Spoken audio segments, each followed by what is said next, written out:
El monóxido de dihidrógeno, un compuesto químico que disuelve gran cantidad de materiales, que tiene un gran poder de erosión, cuyo gas puede causar quemaduras severas y que es el elemento principal de la lluvia ácida. Un compuesto que las empresas se niegan a eliminar y que se encuentra en absolutamente todas partes. Y es que el monóxido de dihidrógeno, también conocido como oxidano, es un químico que consumimos a diario y no es otra cosa que el agua. Hoy en Science Matters hablamos de la historia de unos estudiantes que idearon una broma conocida como la parodia del monóxido de dihidrógeno y que tenía el propósito de mostrar lo peligroso que puede ser que la población no tenga nociones científicas básicas o que no tenga recursos para buscar esa información en fuentes fidedignas. Antes de comenzar, saber que este vídeo está patrocinado por los másteres de la Universitat Politécnica de Valencia. Y es que la UPV ofrece más de 100 másteres y dobles másteres que además tienen un alto grado de especialización. Es una de las mejores universidades politécnicas, así que os animo, si os interesa hacer un máster, a que después de este vídeo cliquéis en el link que hay en mi descripción y os deis una vuelta por su web.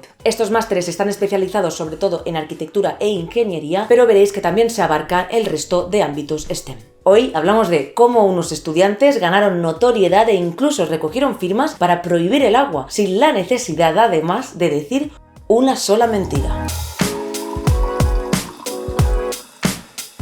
Los años 80 fueron unos años moviditos. Por un lado, la Guerra Fría había alcanzado uno de sus puntos más tensos, especialmente con la carrera armamentista entre Estados Unidos y la Unión Soviética. Y, como es de esperar, la gente tenía miedo. El VIH aún era una enfermedad poco conocida y muy estigmatizada, y las personas no querían ni siquiera tocar a alguien que la hubiera contraído. La gente tenía miedo. En Norteamérica comenzó a extenderse la creencia de que estaba ocurriendo un auge del satanismo y de los grupos satánicos. Este evento fue conocido como el pánico satánico.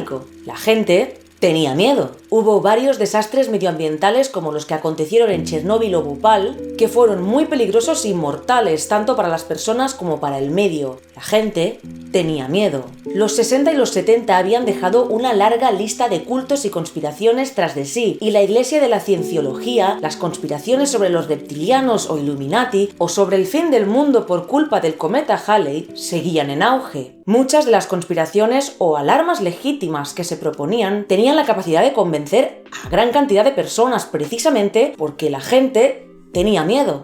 Pero ¿cómo diferenciar realidad de ilusión? ¿Qué intereses hay detrás de las conspiraciones irreales? ¿Hasta dónde somos capaces de ir por miedo? ¿Cuándo debemos preocuparnos y movilizarnos? Pues esas son preguntas de difícil respuesta, sobre todo en un mundo en que incluso en el presente encontramos alarmas y exageraciones en los medios oficiales, o tecnicismos que nadie entiende en la publicidad, o cientos de webs y creadores de contenido que claman cosas como que ellos mismos son descendientes de alienígenas y que las pirámides las hicieron los extraterrestres.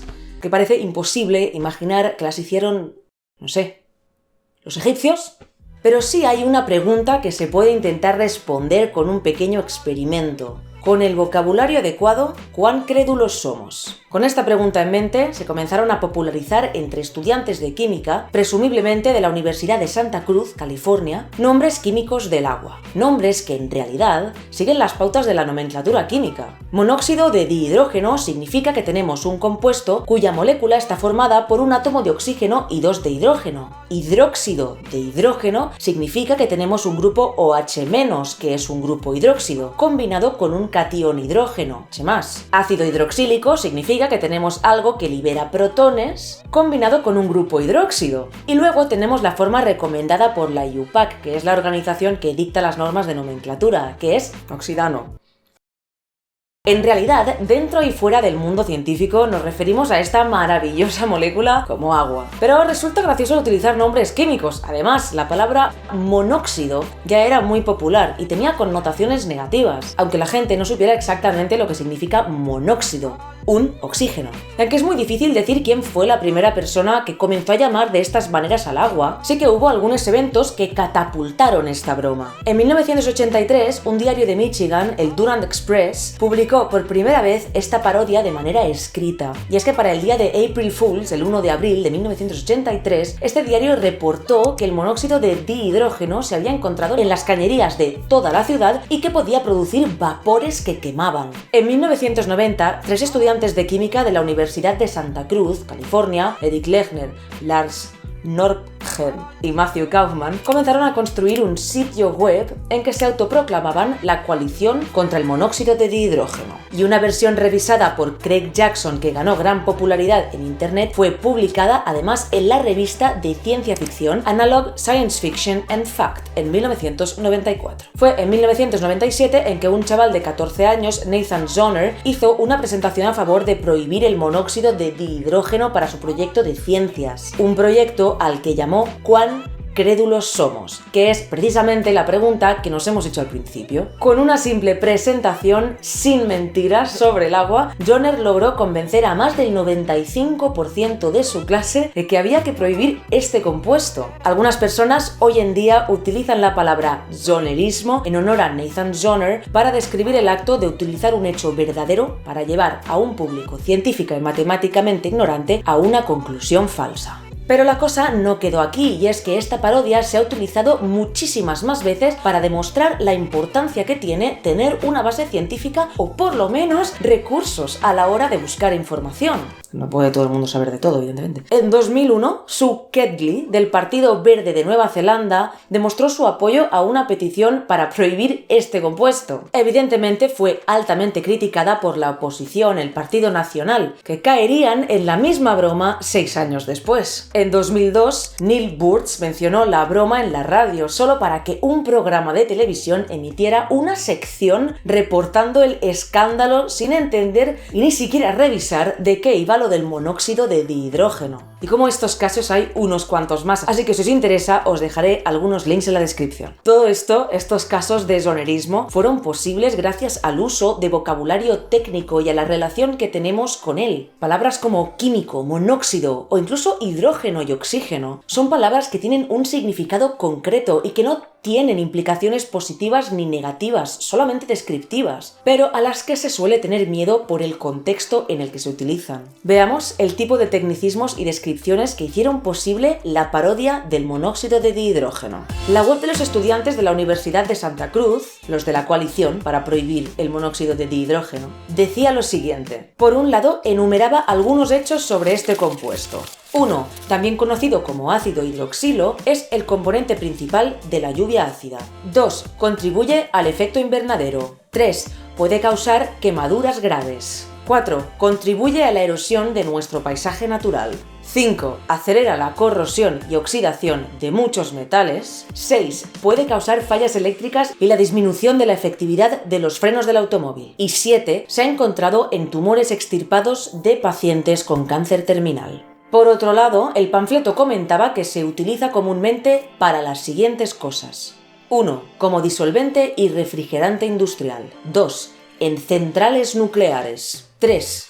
En la producción de poliestireno. 4. Como retardante de fuego. 5. En muchas formas de cruel investigación con animales. 6. En la distribución de pesticidas. Incluso después del lavado, los productos siguen contaminados por esta sustancia química.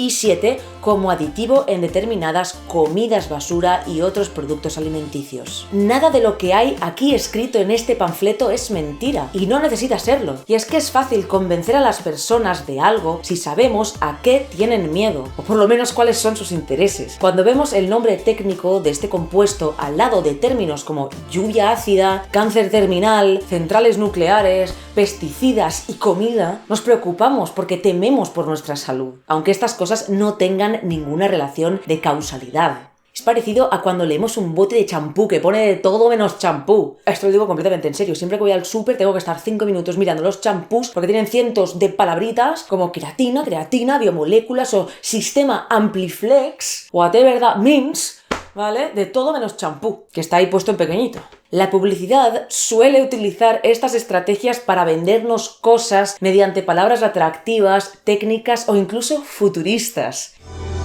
Tu ropa era blanca y ahora es marrón, caca. Vengo del futuro para traerte Calia Vanish Oxy Action Multi. En fin, Como veis, no hace falta recurrir a la mentira para convencer a la gente de que se alarme, para convencerla de que te compre un producto o para hacer que se comporte de una manera concreta. Aunque, evidentemente, también hay muchas mentiras intencionales. Hay de todo en el mundo en el que vivimos. Lo importante es mantener una mente escéptica, tener pensamiento crítico y buscar la información en lugares que, sepamos, tienen por lo menos cierto grado de escrutinio y rigor. Ningún medio estará nunca libre del sesgo, la exageración o incluso el engaño, porque la objetividad completa, en mi opinión, esto es un poco filosófico, que la objetividad completa es imposible, pues somos todos seres humanos que experimentan el mundo de manera subjetiva y hay intereses que van mucho más allá de mostrar la verdad. Pero hay una comunidad científica muy grande y que trabaja duro para producir estudios que además se revisan por otros profesionales de manera anónima y hay mucho conocimiento sobre el que sí tenemos un consenso. Espero que os haya gustado el vídeo de hoy. Ha sido algo más dicharachero, pero creo que es importante ver este caso para entender hasta dónde pueden llegar engaños, exageraciones y cosas que no necesariamente son mentira, pero que ponen un poco en tela de juicio la importancia de, no te digo, ¿no?, que todo el mundo tenga que saber química, ¿no?, pero por lo menos tener una idea de dónde podemos ir a buscar la información, que es, yo lo sé, es un tema aparte del que tendremos que hablar en otro vídeo porque hay muchísima chicha que desgranar ahí. Si queréis seguirme en mis redes sociales, os las voy a dejar por aquí. También podéis seguirme en miembros del canal o Patreon si queréis apoyar el canal. Y nos vemos en el próximo vídeo, que ya veréis que os tengo preparados unos cuantos vídeos sobre ciencia bastante interesantes estas semanas.